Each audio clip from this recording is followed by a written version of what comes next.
बाकी मार्केट्स में क्या कुछ हुआ है और किन ट्रिगर्स पर अब नजर रखने की यहां से जरूरत है, इन सब पर बात करने के लिए मेरे सहयोगी दीपांशु मेसा स्टूडियो में जुड़ चुके हैं।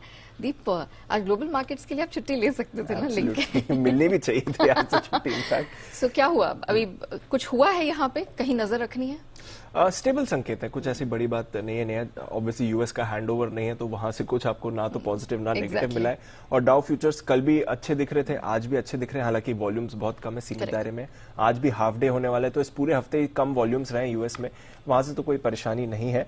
ऑफ कोर्स वहां पर आज ब्लैक फ्राइडे सेल्स होंगी, ऑफिशियली जो उनका फेस्टिव सीजन है वो शुरू हो गया। और ब्लैक फ्राइडे सेल्स बहुत बड़ा रिटेल इवेंट होता है यूएस का।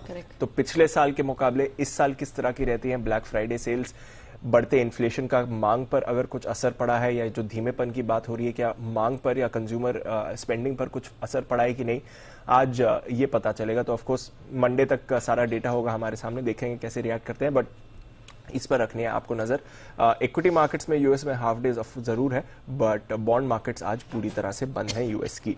यूरोप की बात करें तो लगातार तीसरे दिन यूरोप में आपने गिरावट, माफ कीजिएगा, तीसरे दिन तेजी होते हुए देखी है। इनफैक्ट आधे से 0.5% की तेजी आपने यूरोप के बाजारों में देखी। तो अच्छा मूड माहौल वहां पर भी बना हुआ है। जर्मनी का इकोनॉमिक सेंटिमेंट ये सुधर कर आया है, तो ये अच्छी बात है। बिजनेस सेंटिमेंट सुधर कर आया है तो ये अच्छा डेटा है। बट इसके सामने जर्मन सेंट्रल बैंक ने कल एक स्टेटमेंट दिया जहां पर वो कह रहे हैं कि धीमापन आ रहा है, ध्यान रहने की जरूरत है, सतर्क रहने की जरूरत है। तो सुस्ती की चिंता जरूर इनके सेंट्रल बैंक ने जताई है। ब्रिटिश पाउंड लगातार मजबूत होते दिख रहा है, कल भी हमने पाउंड को मजबूत होते दिखा है, और उसका मेन फैक्टर ऑफकोर्स है डॉलर की सुस्ती का। डॉलर इंडेक्स हम देख रहे हैं लगातार कमजोर है, 106 के आसपास ही ट्रेड करते दिख रहे हैं, उनके इसके नीचे ही है। तो डॉलर इंडेक्स से भी कोई परेशानी इस समय बाजार को नहीं मिल रही है। इनफैक्ट डॉलर इंडेक्स से कमोडिटीज को सहारा मिलते हुए दिख रहा है। इस हफ्ते करीब 2% डॉलर इंडेक्स आपको गिरते हुए दिखा है।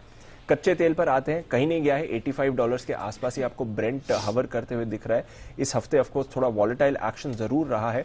रशिया पर प्राइस कैप की बात जो चल रही है 65 से $70 की, G7 में तो सहमति बन गई है, बट यूरोप में इस पर सहमति नहीं बनी है।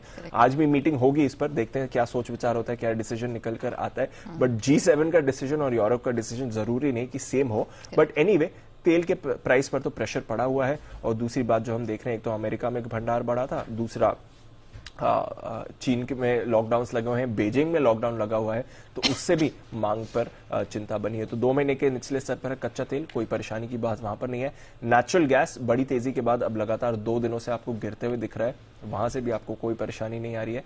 सोना और चांदी ऑलमोस्ट दायरे में ही है, 1750 के आसपास ही आप देख रहे हैं। पिछले कुछ दिनों से आपको सोना दिख रहा था, आज भी वहीं पर ट्रेड कर रहा है। बेस मेटल्स मिला जुला सुस्त वाला कारोबार था, एग्री कमोडिटीज में भी सुस्त है। तो ये चीन की चिंता है और वहां पर आप प्रेशर बनते हुए देख रहे हैं कमोडिटीज पर क्योंकि डॉलर सुस्त है तो निचले स्तरों से थोड़ा सहारा भी आ रहा है। बट ओवरऑल अच्छे ठीक ठाक ग्लोबल संकेत है। एंड ऑफ कोर्स हमारे बाजार तो सेलिब्रेशन के मूड में दिख ही रहे थे कल। एसजेएक्स निफ्टी हल्की सुस्ती दिखा रहा है, बट अदरवाइज कोई मोमेंटम मूड में खराबी नहीं दिख रही है कहीं से भी।